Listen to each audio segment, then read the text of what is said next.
Hello everyone! Today in this video ay gagawa tayo ng salted caramel sauce.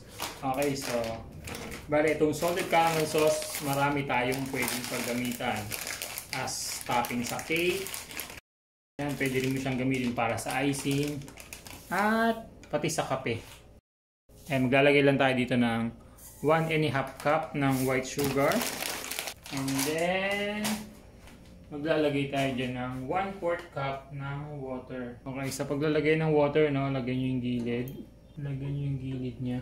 Tapos, pag nalagyan nyo na yung gilid, sa gitna nyo nalagay yan. Okay na yan. Make sure na yung pot nyo ay may enough wide para yung fire, hindi na aabot dito yung fire. Kasi, pagka yung fire nyo, umaabot dito sa gilid, no, yung mga lumalampas-lampas na apoy dyan, madaling masunog yung gilid ng sugar. Kaya ang tendency, may nangingitim kagad sa gilid. Kaya pag gagamit kayo ng pot o kung anumang saucepan yan, yung fire ay nasa loob lang nitong part na to, nasa ganyan lang ang apoy. Okay, so sana naintindihan nyo yan. Okay, sindihan ko na yan, no? Okay, so hihintayin natin na mag-turn into amber color yung ating sugar. So, it's up to you kung light or darker color yung gusto nyong magawa na caramel sauce. So, bali ang gagawin natin is salted caramel, no? Kita nyo na ba yung kulay, mga kaibigan? Ayan. Pag malapit na sa desired yung color, hihinaan nyo yung apoy. Ayan, pag ganyan na, pwede nyo na ilagay yung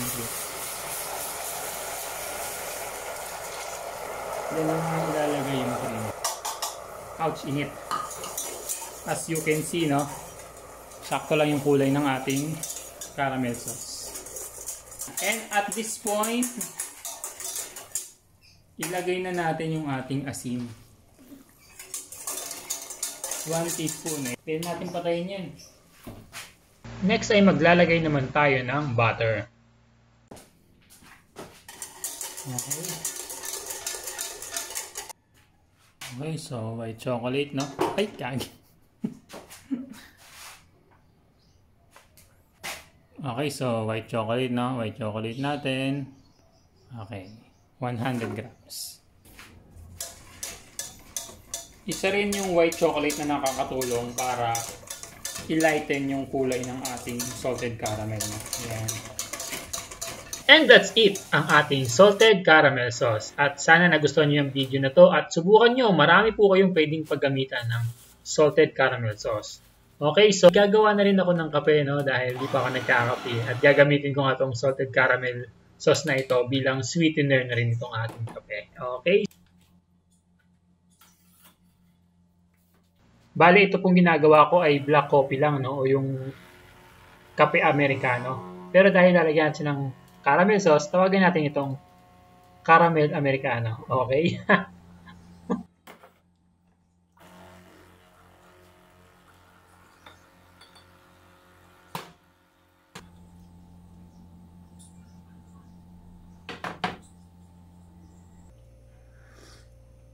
Okay, so yun lang. Thank you for watching Cook and Bake. At nga pala, sa Facebook page namin, meron kami doong ini-offer na cakes at pati kalamay. Doon, pwede kayong mag-order. Yung pangalan ng aming mga tinitinda is Bunny Cakes. Pero sa list nun, andun yung mga cake na sigurado ako magugustuhan ninyo. Yung red velvet, cheesecake, carrot cake, marami pang iba. So, pakicheck nyo na lang sa aking Facebook page, Cook and Bake. Alright, so same logo ng ating logo dito sa YouTube. At sana mag-order kayo. Sigurado ako magugustuhan niyo yun. Kung yung iba doon, mga cakes na napanood nyo na sa vlog ko, edi kung hindi nyo naman siya nagagawa, edi pwede naman bumili na lang kayo sa amin, di ba? Alright, so once again, thank you for watching and have a nice day everyone.